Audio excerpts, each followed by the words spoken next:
విమర్శకులు లైన్లకు తీసుకున్నా వీళ్ళ బట్ట బయలవుతుంది వీళ్ళ పరిస్థితులు అని చెప్తున్నా. Right, okay.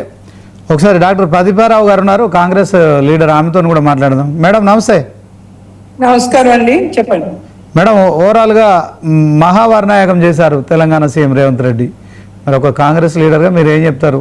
ఈ మొన్నటి మహావరుని యాగం చేశారంటే అందరూ చల్లగా ఉండాలి, వర్షాలు బాగా కురవాలని చేస్తే దాంట్లో తప్పేం లేదు కదా, అందరికి మంచి జరగాలని చేసిన యాగం. అది ఏ పార్టీ వాళ్ళు చేసినా, కాంగ్రెస్ పార్టీ చేసినా ప్రజలు చల్లగా ఉండాలని చేసింది కానీ దాంట్లో తప్పేం లేదు కదండి. అవును, మంచి పని, అందరూ చల్లగా ఉండాలి, పంటలు బాగా పండాలి, వర్షాలు బాగా పడాలని పూజ చేశారు, తప్పేం లేదు, మంచి పనే కదా. అది వీళ్ళు చేసినా మేం చేసినా ఇంకెవరు చేసినా అది మంచి పనే, దాని గురించి కామెంటరీ చేసేది ఏమీ లేదు కదా. ఓకే. తర్వాత ఈ సర్ ప్రక్రియ మీద 74 లక్షల ఓట్లు తగ్గిపోయాయని చెప్పి, మరి సర్ ప్రక్రియ కంటే ముందున్న ఓట్లు ఇప్పటికీ చూసుకుంటే 74 లక్షల ఓట్లు తగ్గిపోయినాయి. గతంలో రేవంత్ రెడ్డి గారు కూడా ఆరోపణలు చేశారు, బీజేపీ మైనార్టీ ఎస్సీ ఎస్టీ ఓట్లను తగ్గించేందుకే కుట్ర చేస్తుంది అన్నారు. మీరేం చెప్తారు? ఇప్పుడు ఇంత టెక్నాలజీ డెవలప్ అయిన టైంలో మనం ఎయిర్పోర్ట్ లో వెళ్ళినప్పుడు మన ఐడెంటిటీ కార్డు ఎంతసేపులో చెక్ అయిపోతుందని 2 minutes పడుతుంది.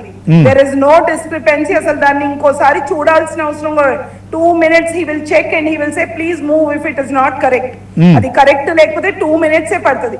అసలు మన ఓట్లు ఒక చోట ఇంకో చోట ఇంకో ఇంట్లో అసలు ఎందుకు ఉండాలి? It takes hardly any time. ఇంత టెక్నాలజీ డెవలప్ అయిన టైంలో ఇంత టైం వేస్ట్ కూడా జరగకూడదు. ఈ కేవైసీ ఉన్న టైంలో మనకి ఇంత టైం వేస్ట్ కూడా జరగకూడదు. ఎక్కడ మొత్తం ఫిల్టర్ అవుట్, టెక్నాలజీతోనే ఫిల్టర్ అవుట్ అయిపోయే వాళ్ళని నేను అంటున్నాను. ఓకే.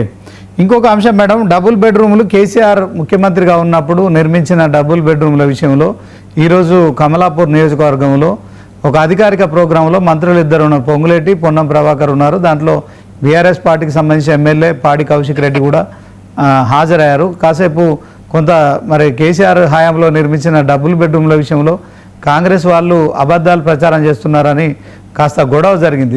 దీన్ని ఎట్లా చూస్తారు? ఇప్పుడు కాంగ్రెస్ వాళ్ళతో గొడవ జరిగింది అంటే ఏ ప్రాజెక్ట్ అయినా కానీ ఒక గవర్నమెంట్ ఉండి ఇన్కంప్లీట్ వదిలితే దాన్ని కంప్లీట్ చేసేది నెక్స్ట్ గవర్నమెంట్ చేస్తుంది. ఇది ఎవరిది కూడా ఏ గవర్నమెంట్ ఉందో అది కొన్ని ప్రాజెక్ట్స్ చేసి దాని కంటిన్యూషన్ నెక్స్ట్ గవర్నమెంట్ చేస్తుంది. ఇది వాళ్ళ సొత్తు కాదు, మా సొత్తు కాదు. కంటిన్యూషన్ ఆఫ్ ప్రాజెక్ట్స్ అనేది it is a common thing. A project అయినా కంటిన్యూషన్ ఎవరైనా చేస్తారు. ఏ గవర్నమెంట్ ఉంటుందో అది కంటిన్యూషన్ చేస్తారు. వీళ్ళు ఇంకో నెక్స్ట్ గవర్నమెంట్, ఈ గవర్నమెంట్ మళ్ళీ కంటిన్యూ అయితే ఆ ప్రాజెక్ట్ ని మళ్ళీ కంటిన్యూ చేస్తారు. అంతేగాని ఇది ఎవరిది సొంత ప్రాజెక్ట్ కాదు కదండి. ప్రజల ప్రాజెక్ట్, ప్రజల కోసం చేసింది. వాళ్ళు ఇన్కంప్లీట్ వదిలితే వీళ్ళు కంప్లీట్ చేస్తారు. That is very obvious. Okay madam, nobody can claim that this is our project. వీళ్ళు క్లెయిమ్ చేస్తున్నారు, గొడవ చెయ్యాలి కాబట్టి, ప్రతిపక్షంలో ఉన్నారు కాబట్టి, దొరికింది ఛాన్స్ కాబట్టి గొడవ చేస్తున్నారు తప్ప దానికి మించి ఏమీ లేదు.